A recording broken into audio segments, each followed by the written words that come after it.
Good morning students. देखो, ये video मेरे बनाने का एक इम्पॉर्टेंट पर्पस ये है कि क्लास 12th में स्टूडेंट्स को स्पेशली ऑर्गेनिक केमिस्ट्री में बहुत प्रॉब्लम आता है। उसका रीज़न ये है कि क्लास 10th के बाद क्लास 11th में जो 11th में ऑर्गेनिक केमिस्ट्री का जो पोर्शन है वो एक तरीके से क्वांटम जंप, तो कहीं अच्छे से पढ़ाई नहीं हुई या उसको कॉन्सेप्ट क्लियर नहीं हुआ।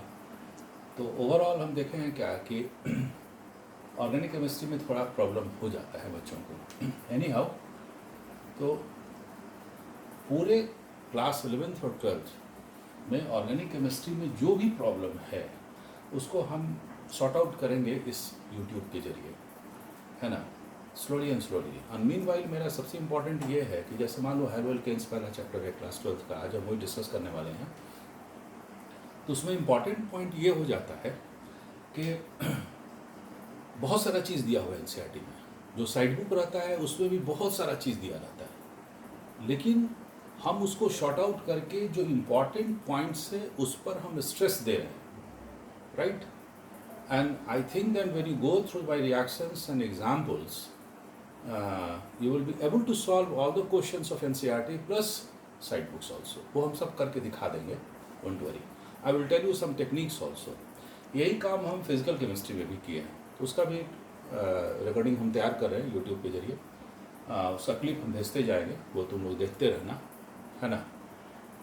तो आज हम शुरुआत कर रहे हैं सबसे पहले हेलोअल्केन से, क्लास 12 के पोर्शन से। जहाँ जहाँ क्लास 11th का जो ज़रूरत पड़ेगा उसको भी हम एक्सप्लेन करते जाएंगे पीछे से, और जिसको ज़रूरत पड़ेगी वो हम कमेंट्स में हमको लिख करके भेजेगा, तो फिर हम उसको क्लियर कर देंगे। इन केस अगर ऐसा कुछ ज़्यादा कमेंट आएगा तो उसका हमें सेपरेट एक वीडियो तैयार करके भेज देंगे, है ना।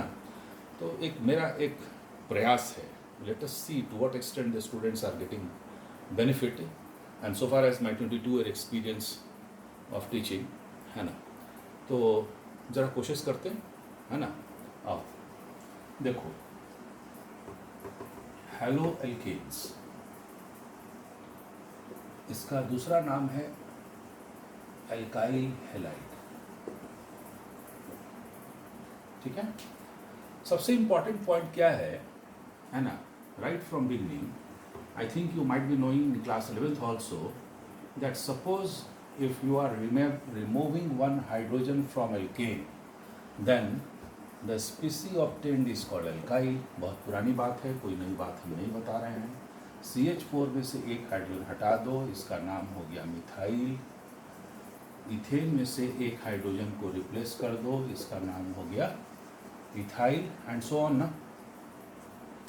एल्केन का जनरल फार्मूला क्लास 10th में तुम पढ़े होगे, CnH2n+2। तो डेफिनेटली अगर if you removing one hydrogen from here तो क्या मिलेगा, CnH2n+1। नॉर्मली इसको हम लोग R से डिनोट करते हैं, ओके। हाँ, अब हम क्या करेंगे, है ना, कुछ different types of alkyl groups को डिस्कस करेंगे जो नॉर्मली स्टूडेंट्स कंफ्यूज कर जाता है, ठीक है। ये विजिबल है, सबको दिख रहा है, हाँ, है ना। एक मिनट हमारा,